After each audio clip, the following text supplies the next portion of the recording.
আসসালামু আলাইকুম সকল দর্শক শ্রোতাকে আমন্ত্রণ জানিয়ে শুরু করছি চ্যানেল আই সংবাদ স্টুডিওতে আপনাদের সাথে আছি মোহাম্মদ রাইহান।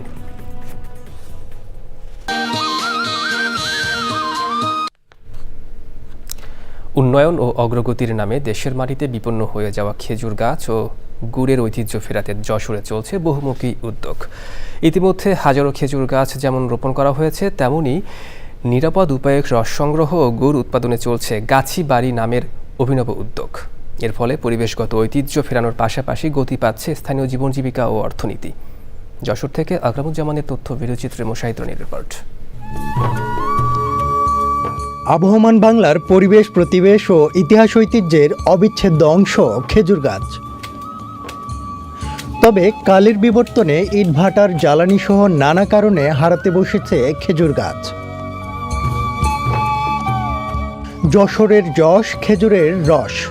ঐতিহ্যের ধারক কেমন প্রবাদ যখন বিস্তৃত হতে চলেছে, তখন পরিবেশ সুরক্ষায় খেজুর সৃজন ও গাছ সংরক্ষণের পাশাপাশি গাছি ও সাধারণ মানুষকে উৎসাহিত করতে গাছিদের প্রশিক্ষণ, স্বাস্থ্যসম্মত রস ও গুড় উৎপাদন এবং তা বাজারজাতকরণে চলছে নান্দনিক উদ্যোগ। তাবাল ধুয়ে টুয়ে আসে পরিষ্কার করে তাবালে দিয়ে ঢালি দিয়ে জাল দিয়ে ধরেন আমরা গুড় বানাই। এলাকায় যারা গাছি আছে তাদেরও আগ্রহ বেড়েছে, তারা নতুন করে গাছ কাটার পরে এখন নতুন গাছির তৈরি হচ্ছে।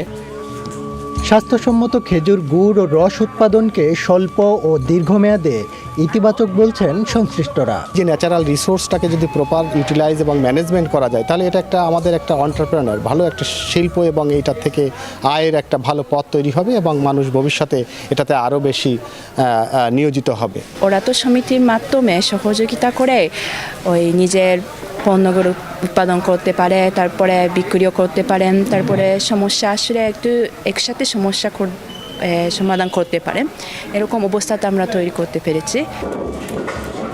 পরিবেশ ও সাংস্কৃতিক ঐতিহ্য ফেরানোর এই উদ্যোগে যুক্ত জাপান এনভায়রনমেন্টাল এডুকেশন ফোরাম ও দেশীয় বেসরকারি সংস্থা বেডস এবং প্রকৃতি ও জীবন ফাউন্ডেশন। মোশাহিদ রনি, প্রকৃতি ও জীবন ডেস্ক, চ্যানেল আই।